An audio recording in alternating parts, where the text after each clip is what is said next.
안녕하십니까. 산업연구원의 박정훈입니다. 박 회장님께서 너무 과찬의 말씀을 해주셔서 대단히 영광스럽습니다. 어쨌든 또 저한테 오늘 이렇게 발표의 기회를 주셔서 대단히 고맙습니다. 오늘 제가 발표할 내용은 외국인들이 계시니까 한국의 지역산업정책의 경험과 과제 이렇게 했는데 사실 다행인지 불행인지 외국인들이 안 계셔서 이 의미가 어떻게 전달될지 잘 모르겠습니다만 잠깐 간단히 어쨌든 지역산업정책의 그동안 어떤 우리의 경험을 요약하고 어떤 문제점 또는 어떤 점에서 우리가 좀 다시 한번 제고해 볼 필요가 있는가 하는 점들에 대해서 초점을 맞춰서 말씀드리도록 해보겠습니다. 시간도 또 30분에서 20분으로 줄여라고 하니 거기에 맞춰서 좀 짧게 하겠습니다. 발표 순서는 뭐 이렇게 되어 있고요. 한국 지역산업 정책을 조금 논하기 전에 크게 보면 우리나라가 어쨌든 그동안 지난 60년간 경제적으로는 민주화, 경제적으로는 산업화, 정치적으로 민주화, 그리고 문화적으로도 매우 성숙한 그런 나라가 됐다는 점이 아마 우리 이 세계에서 유례를 보기 드문 그런 나라가 아닌가. 특히 이제 외국의 원조를 받던 나라에서 원조를 주는 나라로 바뀌었다고 하는 메이저 국가가 되었다 하는 점에서 매우 특별한 그런 경우라고 생각합니다. 이건 지역산업정책 100세에 나와 있는 것을 제가 요약해서 보여드렸는데 크게 보시면 1981년도에 수도권 입지 규제를 하는 수도권 정비계획법이 만들어졌고 95년에는 또 지방자치단체, 기초와 강자치단체까지 민주화를 확장하기 위해서 했던 이런 이벤트들을 가지고 있죠. 그리고 99년에 이제 지역산업진흥사업이 시작됐고 그 다음에 2004년에 우리가 국가균형발전특별법이라고 하는 것을 만들었고 그리고 2009년에는 이제 또 광역경제권 단위에서 또 지역산업을 진행했던 그런 경험들을 가지고 있습니다. 뭐 그런 내용들을 이렇게 좀 시기별로 표로 나눠서 봤는데요. 좀 99년 이전까지만 보면 대체로 산업 입지 정책이 좀 주요한 역할을 했다고 본다면 그 이후에는 99년 이후에는 지역산업 정책이 중요한 역할을 해왔다 이렇게 볼 수 있을 것 같습니다. 그동안 우리가 경제가 성장해오는 과정에서 보면 여러 가지 지역 간 격차가 나타났는데 지역 간 격차로 하는 것은 수도권과 비수도권의 격차, 농촌과 도시와의 격차, 그다음에 영남과 호남과의 격차 여러 가지 있지만 아마 우리가 주로 만약 포커스를 두는 것은 또 많은 사람도 관심을 두었던 것은 결국 수도권과 비수도권과의 격차가 아니었나. 그것을 어떻게 줄일 것인가에 많은 관심을 가져왔던 것 같습니다. 그래서 우리 정책을 보면 수도권에 대해서 입지를 좀 규제하고 지방에 대해서 좀 지원하겠다 하는 게 첫 번째 우리가 스탠스를 택했고요. 그 다음에 1999년까지 이전까지는 결국 지역산업 정책이 주요한 역할을 했다고 볼 수 있겠고 그 99년 이후부터는 지역산업 정책이 주요한 역할을 하고 있다 이렇게 간단히 요약해서 말씀드릴 수 있을 것 같습니다. 뭐 디테일하게 설명을 안 드리더라도 잘 아실 수 있을 것 같고요. 그러면 1999년 이후부터 지역산업 정책을 우리가 해봤는데 여기서 조금 정부별로 조금 나눠서 보면 처음에는 좀 목적이나 이런 것들을 보면 경제 활성화 그러다가 노무현 정부 때는 국가 균형 발전, 그리고 이명박 정부 때는 지역 경쟁력 강화. 그래서 지금 박근혜 정부에서는 뭔가 삶의 질, 또는 주민이 체감하는 또 어떻게 하면 고용을 늘릴까 이런 식으로 이제 정책의 목표가 조금씩 많이 바뀌어져 오고 있다. 그다음에 그 정책의 또 그 공간적 범위도 시도 단위에서 하다가 광역구로 늘었다가 지금 조금 정부는 약간 기초자치단체 중심으로 생활권 개념을 가지고 접근하고 있다. 이런 것도 있을 수 있겠고요. 그 타겟도 보면 이제 결국 타겟 인더스트리로 하는 건데 이게 하나에서 두세 개, 네 개, 지금은 맥시멈 한 8개까지 이렇게 되는 이런 것으로 바뀌고 있습니다. 이런 것들이 이제 우리가 지역산업 정책을 볼 때 그럼 이걸 어떻게 이해해야 될 것인가 하는 것들을 이제 우리 생각해 볼 수 있겠죠. 제가 볼 때 첫 번째는 뭐 지난 15년간 보면 어쨌든 지역산업 정책의 목표 이런 것들이 또는 프로그램 이런 것들이 좀 많이 달라져 왔다. 이걸 우리가 어떻게 해석해야 될까? 하나는 좋게 해석하면 우리가 잘 정책적으로 대외 환경에 따라서 대응해왔다고 볼 수 있겠고 또 하나는 이게 좀 우리가 왔다 갔다 한 거 아닌가 하는 이런 이제 생각들도 해볼 수 있는 거죠. 그 다음에 우리가 지역산업 정책을 통해서 이제 우리가 축적했다고 하는 부분을 보면 크게 캐퍼빌리티 빌딩을 한 것과 커패시티 빌딩을 한 것으로 나눠볼 수 있다고 생각을 할 수 있습니다. 그래서 커패시티 빌딩 보면 이제 18개의 그 테크노파크 같은 것들을 만들었고 80개에 달하는 지역 특화센터 같은 걸 우리 구축을 했죠. 그리고 캐퍼빌리티 빌딩을 보면 이제 뭐 중앙정부, 지자체, 그리고 우리 관련된 TP 또는 우리 관련된 연구소 이런 또는 뭐 전문가분들이 나름대로 여러 가지 경험과 축적과 지식을 경험과 노하우와 지식들을 축적해온 그런 성과를 한번 볼 수 있을 것 같습니다. 그래서 18개 TP와 80개에 달하는 지금 특화센터를 이렇게 했고요. 그 다음에 전략산업이라고 하는 것을 지도를 한 4개씩 우리가 선정하는 그런 역할들을 해왔죠. 이런 것들을 통해서도 해봤던 경험이 있고요. 또 광적 경제권으로 나눠서 또 우리 선도산업 뭐 이런 것들을 또 우리가 선정해 보기도 했었습니다. 이런 이제 뭔가 성과도 얻었다고 할 수 있지만 또 다른 측면에서 보면 우리가 몇 가지 좀 문제를 제기해 볼 수 있지 않는가. 첫 번째로는 과연 우리 여유를 가지시고 좀 쉬어주시니까 천천히 알겠습니다. 그러니까 한국의 지역산업 정책의 역사를 보면 첫 번째로는 정책의 목표 이런 것들이 경제 활성화 또는 국가 균형 발전 그리고 세 번째로는 지역의 경쟁력 강화 마지막으로는 약간 삶의 질 또는 주민이 체감하는 뭐 이렇게 정책 이런 식으로 목표가 또 바뀌고 오고 있다. 그러면 우리가 지역산업 정책의 목표가 과연 뭐가 되어야 될 것인가? 에피션시나 에코팅 하는 고전적인 질문들을 우리가 던져볼 수 있는 것 같고요. 두 번째로는 이제 조금 못한데요. 초기에 우리가 하고자 했던 디렉션, 방향과 실제로 임플리멘트 된 것은 좀 차이가 있다. 예를 들면 중앙정부 차원에서 보면 바텀업식으로 좀 하겠다라고 했지만 지방자치제 주도의 바텀업 방식으로 하겠다고 했지만 실제로 보면 가이드라인이라는 이름으로 매우 세세한 부분까지 인터벤션, 개입을 하고 있다 하는 부분들이 과연 실제로 하겠다고 하는 방향 제시한 것과 실제로 집행된 것은 또 좀 차이가 있었지 않느냐 뭐 이런 것들을 얘기할 수 있고요. 세 번째로는 이제 지역산업 정책에 대해서 이제 옆에서 보기 잘 안 보이네요. 네, 제가 보고 하겠습니다. 죄송합니다. 뒤로 돌겠습니다. 자,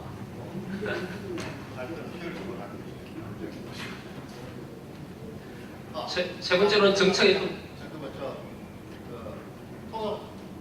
네, 오케이. 네.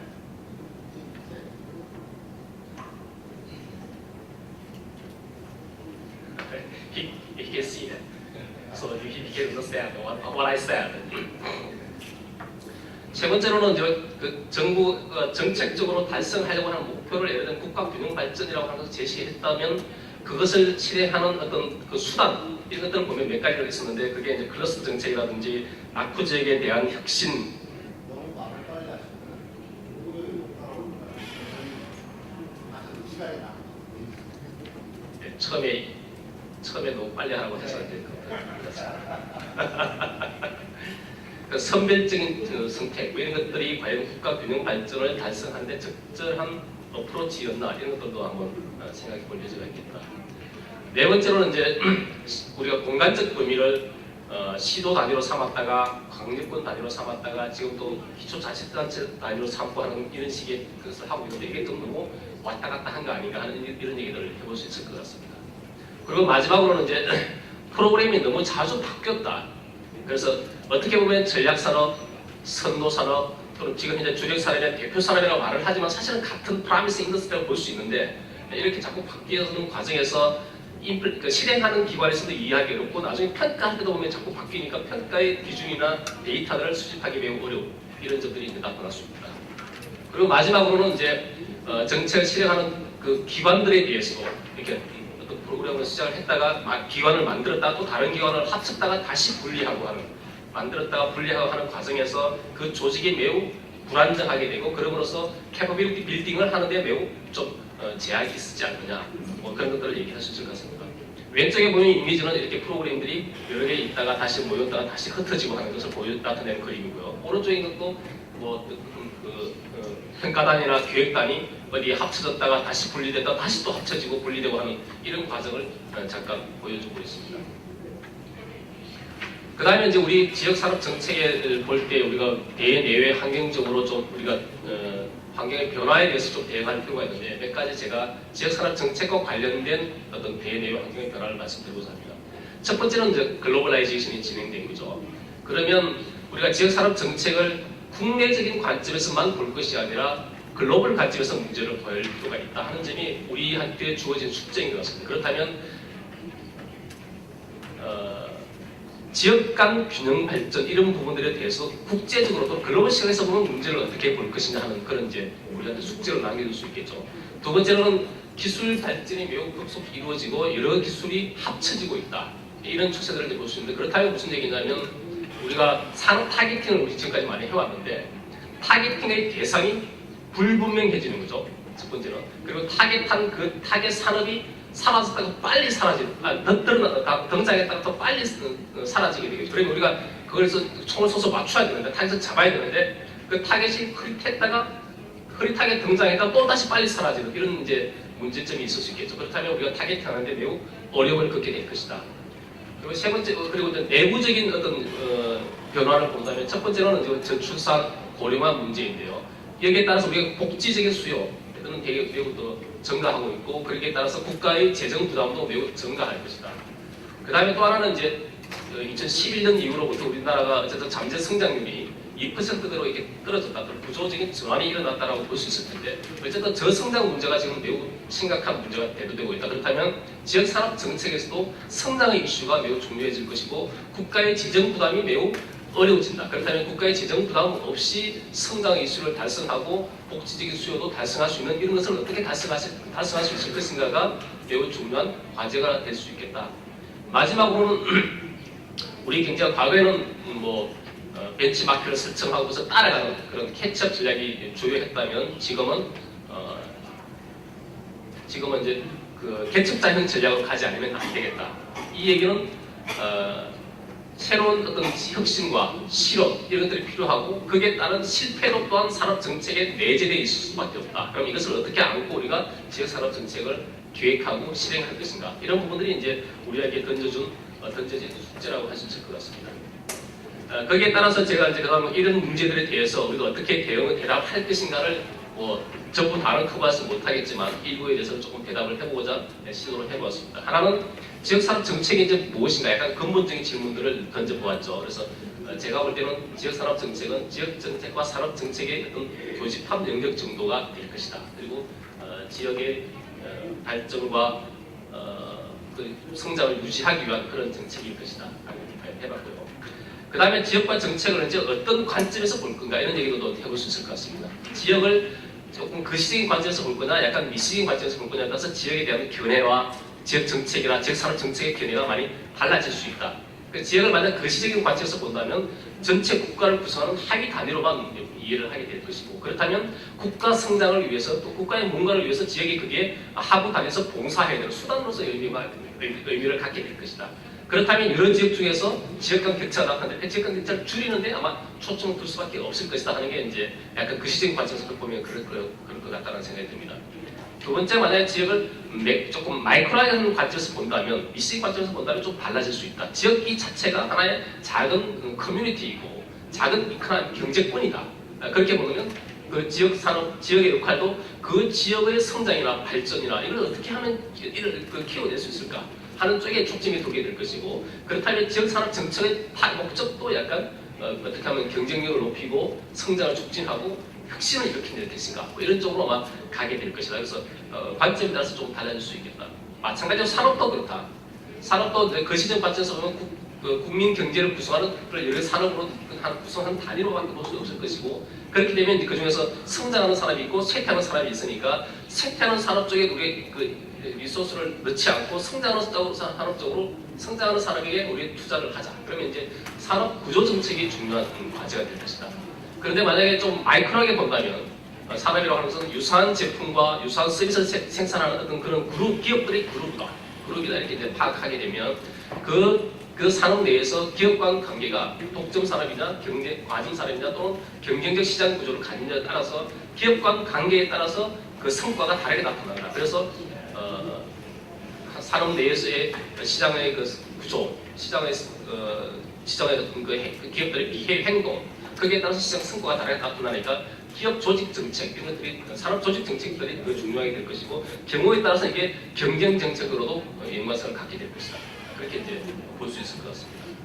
이렇게 본다면 이제 지역 산업 정책을 어떻게 봐야 될 것이냐, 그건 이제 제가 나름대로 생각해본 그런 것이고요.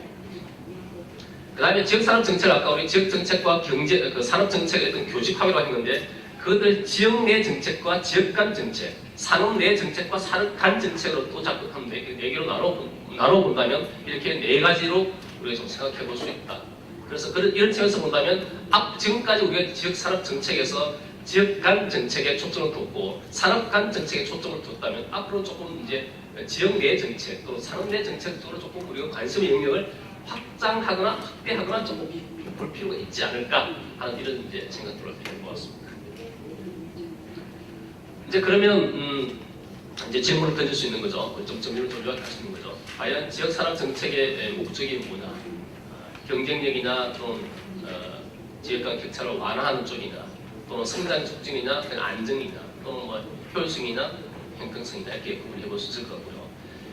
그렇게 할 수 있을 것 같습니다. 그 다음에 우리가 앞에서 지역 산업 정책을 지역 내 정책과 지역 간 정책으로 구분해 봤는데 지역 내 정책 또는 산업 내 정책에서 보면 둘 다의 목표가 동일합니다. 둘 다 성장을 촉진하자, 경쟁력을 높이자, 또는 발전을 시키자 이렇게 된다고요. 근데 지역 간 정책을 보면 지역 간 디스패리티를 어떻게 하면 줄일 수 있을까가 초점이 되는 그런 형태로 나타나게 될 것이고요. 산업 간 정책을 보면 결국 우리 산업 구조 정책에서 보면 동일한 우리가 리소스를 가지고 있는데 쇠퇴하는 산업에 대해서 리소스를 좀 줄이고 그것을 성장하는 산업에 리소스를 더 투입하면 국가 전체 성장이 높아지는 그런 걸 갖게 되죠. 그게 이제 산업 정책의 기본 내용이 될 수 있겠습니다. 그렇다면 산업 간 지역 간 정책은 지역 간 격차를 줄이는 방향으로 가는 반면에 산업 간 정책은 산업 간 격차를 늘리는 방향으로 작동을 하게 되죠.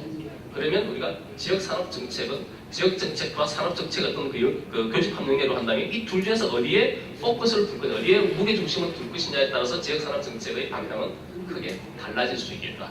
그래서 우리가 그럼 어디에 초점을 두고 가야 될 것인가 하는 이제 질문들이 되겠죠. 이 질문에 대한 대답은 매우 좀 어려운 것 같습니다. 그리고 또 그 로컬 컨텍스트 우리나라가 지금 현재 당면하고 있는 그 대내외 환경의 변화라든 또 우리의 어떤 우리가 스스로 질문하고 있는 우리의 정책의 선택에 달려 있다고 보는데 그럼에도 불구하고 몇 가지 답변을 해보고자 노력을 해봤습니다. 근데 그 답변을 제가 다 일일이 설명하기가 너무 많고 그래서 제가 2009년 OECD 그 자료와 2010년도 나온 OECD 자료를 보여주는 것으로 결국 저희들이 내린 결론과 좀 유사하게 갔던 그런 걸 볼 수 있습니다. 보면 문제인식이 결국 보면 이제 과거의 볼펜이다 보면 지역 간 격차를 어떻게 하면 줄일 것인가 초점을 뒀다면 어떻게 하면 지금은 약간 경쟁력을 높일 것인가 지역에 저활용되고 있는 자원들을 활용해서 지역의 성장을 촉진할 것인가 하는 쪽에 초점을 두고 있다.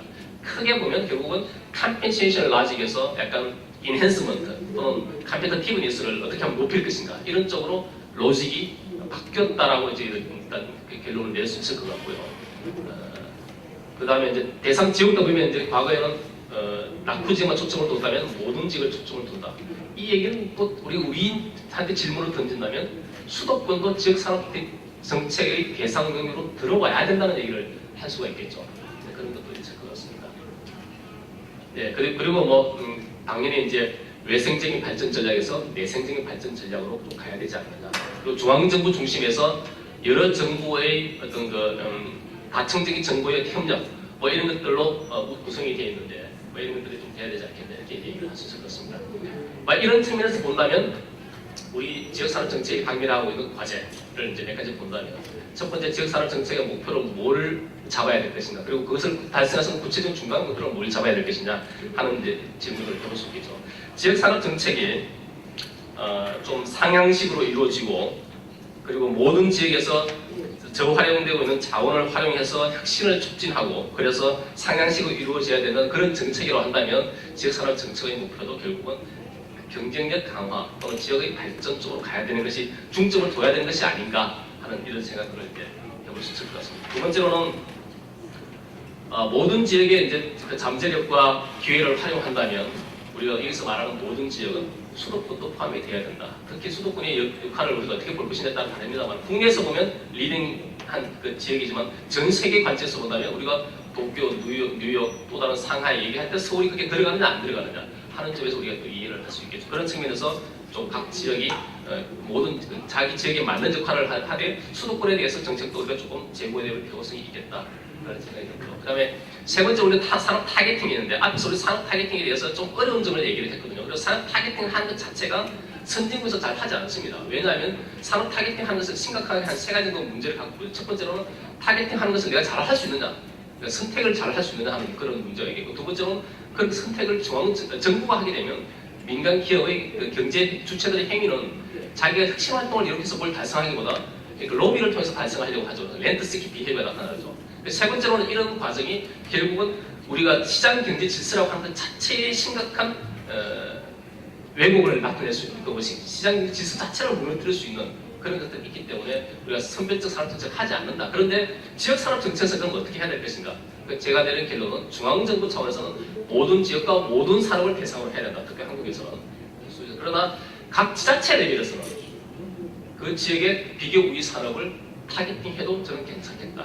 그래서 지자체 차원에서 산업 타겟팅하는 게 적절하겠다라는 생각을 했고요. 그런 측면에서 본다면 지금 유럽에서 말하고 있는 스마트 스페셜라이제이션이라고 하는 그 전략도 이런 맥락과 기본 아이디어를 같이 한다고 이렇게 이해를 하고 있습니다.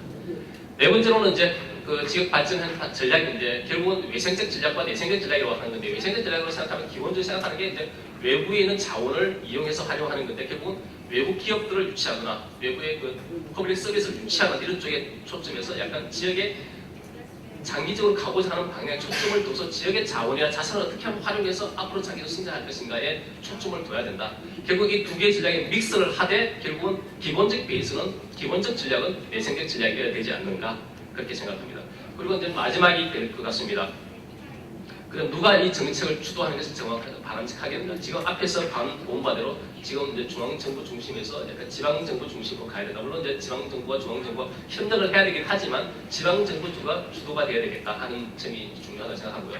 또 하나 강조하고 싶은 것은 우리가 지금 잘 못하고 있는데 민간 기업의 참여 또는 민간 사회 시민단체나 이런 민간의 참여, NGO가 됐든 언론이 됐든 뭐가 됐든 이래서 참여가 대단히 중요한데, 이 부분들에 대해서 우리가 조금 지역산업 정책에서 앞으로 해결해야 될 과제 중에 하나가 아닌가 그런 생각이 듭니다.